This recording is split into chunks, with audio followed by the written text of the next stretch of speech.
the most powerful nation in the world. And he had an ego, and his pride at times got the best of him. And so he builds solid gold, 90 foot tall, 9 feet wide gold statue.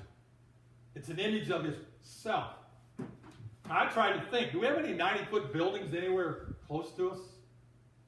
I can't think of any right now. I was in Rowan earlier, and I think the water tower might be more than 90 feet high. But 9 foot wide. It's almost as wide as these pews. And pure gold. But the whole thing is, he is saying, I'm God. I'm God of the world. I'm the most powerful man in the world. I'm God of the world. And I'm putting this statue up. And then he goes on and he says, whenever you hear the music, and did you hear all those instruments? I think I repeated them about 6 times. And a couple of them, I don't even know what they are. And you're going to have to explain some of those to me. Zither, I have no idea what a zither is. Kind of like a flute? No? Oh, stringed instrument. Okay. Well, I'm glad we got Ann to help straighten us out on this. So if you got any questions on any of those instruments, talk to Ann, because I have no clue. But he says, whenever you hear them, no matter what you're doing, you are to fall down on your knees, down on your hands and face, and worship the image of Nebuchadnezzar. And so he got everybody, he puts this out on a plain. It'd be kind of like out in the middle of one of our fields. And the music starts. And here's this huge crowd of people, and they're all down on their knees, on their hands, on their face, worshiping this image. Except 3 guys. Shadrach, Meshach, Abednego. Now imagine. They probably stood out like sore thumb, right? Everybody else is down and worshiping, and there they are. Now, today, we don't go and build gold statues. We probably don't have a gold calf in the back of our yard. We probably don't have little trinkets of gold and silver in our houses that we worship. But 2,500 years ago, they worshiped this idol that Nebuchadnezzar set up. Today, we still have our idols. They're just a little different. In fact, our idols are really about images. We idolize actors, athletes, rock stars. Ever been to a rock concert? Everybody in the place is up and cheering for this rock star that's up in front, right? Everybody's cheering. But even more than people, our idols have become wealth and success and fame and popularity and physical beauty. So we become image builders. See, our integrity is what is inside of us. Our character is who we are. Our image is what we pretend to be, what we want everybody else to think that we are. What we try to show to everybody else, so this becomes their image of us. And think just about alone, physical beauty. Think about it. We spend billions of dollars every year to look good. It's like this morning. Probably every one of us got up, took a shower, we shampooed our hair, we shaved, we put on the smell good perfume and cologne. You know, we did all of the deodorant, we did all of that stuff. Why? Because we wanted to look good. We wanted to come and show everybody the image. This is how I look. Jeff didn't show up in his farm clothes today. It'd been all right if he had. Where's Jim? Jim's not here. He didn't come from milking cows, Jim Savage. He has a few times showed up, come right out of the barn, and you can tell. I'm not going to tell him. But we break this image. We're spending all this money to look good. And you know, the number one place in our world today, in our culture, to start an image is social media. Think about it. If you or I or whoever puts a picture on social media, it's when we're looking good. You ever see anybody get directly out of bed, their hair is going, you know, and they got the looks or the wrinkles, you know, and their old ragged clothes are on, and they put that on. So no, you don't ever see a picture when somebody's looking bad. All you see is when we look good. And we spend so much time building an image that it becomes idol making. An idol is simply something that we put ahead of God. An idol is the thing that we think most about. And as I read that earlier this week, I thought, wow, I really hope I think more about God than anything else. And then I went, probably not. There's probably other things in my life that I am thinking about more than God. And that, in a sense, becomes our idol. So this is the setup now. This morning, here comes a crisis. These three men are in a crisis. They're standing up. Everybody else is bowing. And what did it say? King Nebuchadnezzar was furious. Didn't say he was upset. Didn't say he was a little perturbed. It said he's furious. So we need to know, what do we do when a crisis comes? And then we need to know, what if we trust God in the crisis? What's going to happen if we trust God? Now we need to understand that doing the right thing, the God thing, the Christ-like quality thing, the integrity and character thing, will always upset and make some people angry. It's just going to happen. You know what? You can walk into a place, and if people know that you are a Christian, people know and you're doing the right thing, and everybody else is doing the wrong thing, somebody's going to be upset because you did the right thing. And here's the first thing we want to do. We want to defend our actions. We want to defend ourselves. This morning, don't worry about defending yourself. Just let it go. Because God will take care of the attackers. God's a much better firefighter than what you and I are. When we start to defend ourselves, what happens? It ends up in an argument probably. And we end up making ourselves look worse than by just simply doing the right thing. And we do it humbly, quietly, politely, and we don't brag about it. We don't make a show out of it. We don't go into some place and do the right thing and then put our hand up and go, hey, look at me, I did the right thing. We just quietly, humbly, politely continue to do the right thing. Shadrach, Meshach, and Abednego, they continued to stand up, but they weren't waving their arms and going, hey, look at us, we're not going to obey the king. And then we think, wow, these people that are upset, they're saying bad things about our God. I got to defend God. Now imagine that. You don't think God's big enough to defend himself? He doesn't need us to defend him. So that's the first step. Secondly, we need to understand there's three kinds of people in the world. There's the stuck-ups, and that's Nebuchadnezzar. The world revolved around Nebuchadnezzar. We probably know a few of those people. And then there's the kiss-ups. Did you hear, the astrologers? They saw the Shadrach, Meshach, they weren't bowing, and they go into the king, and first they go, oh, king, they're kind of sucking up. Oh, king, you're so great, you're so great. Did you make a decree? And they're kind of tattling on these three young men. In other words, they're telling the king what he wants to hear. And finally, then there's the stand-up people. That's these three. No matter what, they were going to continue to stand. And we got to wonder, why would they do that? Wouldn't it have been a whole lot simpler and safer just to bow with everybody else? Just bow with everybody else. Then it'll be all. They can continue to be in the royal court. Nobody's going to be mad at them. Nobody's going to be upset at them. But first off, they continue to remember their God, the God of Israel. And their God back in Israel had given them 10 commandments. And the first one of these commandments says, you shall have no other gods before me. Now here's Nebuchadnezzar saying, I'm God. And they realize they cannot worship him because God said, no other gods. To you and I, that goes back, are we making idols? Are we more worried about image than we are about being character and integrity and right and faithful and all those things? Are we putting something first ahead of God? God said, no other gods. And then the second 10 Commandments says, you shall not make an idol out of anything on heaven and earth. Well, Nebuchadnezzar used gold. What are you and I using to make our idols? Might be anything. He says, you shall not bow down and worship any other god. And then he adds, I'm a jealous God. Well, we never thought about God being jealous, right? God is jealous of any god that you and I try to put before him. So those two commandments, and therefore, Shadrach, Meshach, and Abednego, they're not going to go there. They're not going to do that. This is the reason why. So here's crisis. What did Nebuchadnezzar say? He says, I'm going to give you a second chance. He says, listen. If you bow and the music starts, I'll forget all about the first time when you didn't do it, okay? And we'll just go on, everything will be cool. And the music starts, and they don't bow again.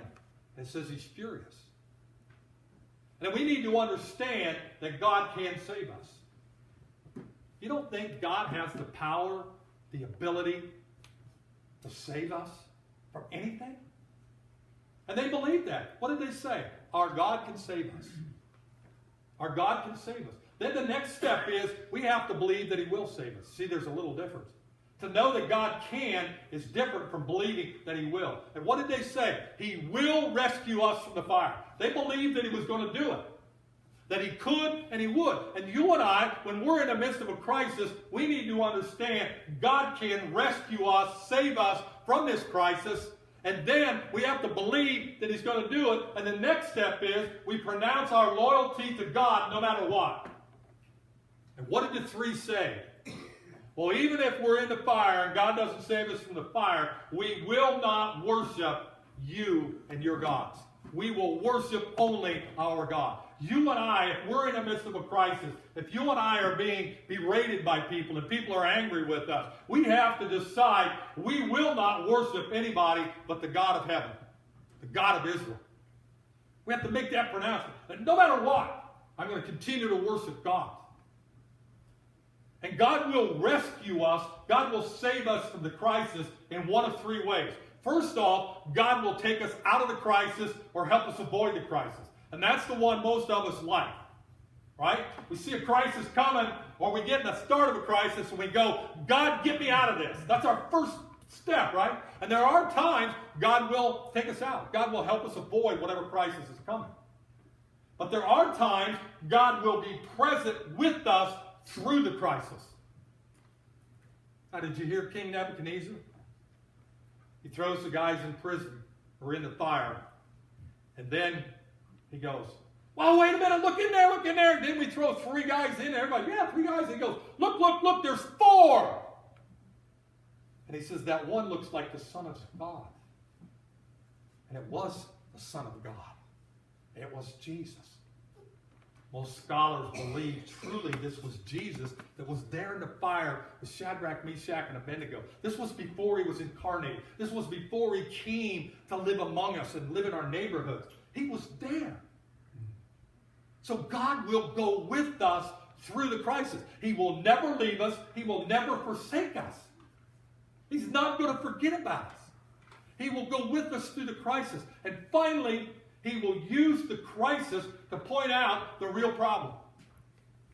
That the crisis that comes is not the real problem. It's just a symptom of the problem. And it's kind of like this flu. You get a sore throat, you get a headache, you're sick to your stomach. Those are all symptoms. The real problem is this virus that has got into you.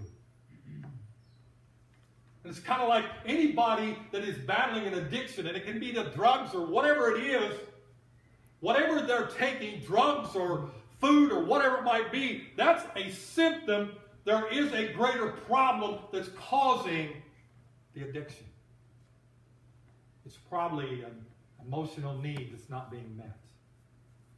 So God will use the crisis to get our attention that this is not the problem. This is just a symptom that there's a greater problem. So God will save us. God can, God will, and I'm going to be on his side no matter what. And then it speaks to unbelievers. See what happened here at the end of our story this morning? Daniel asked the three to come out.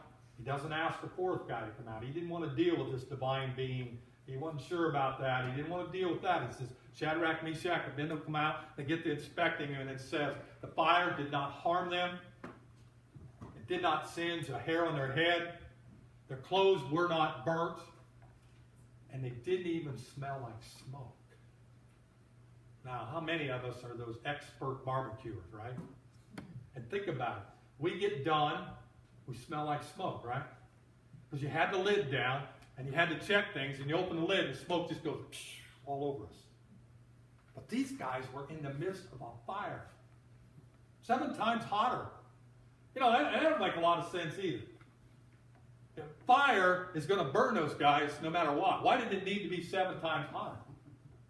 And if they just get thrown in the fire, they're going to burn. But he said, oh, tie up their hands and their feet so that they're bound.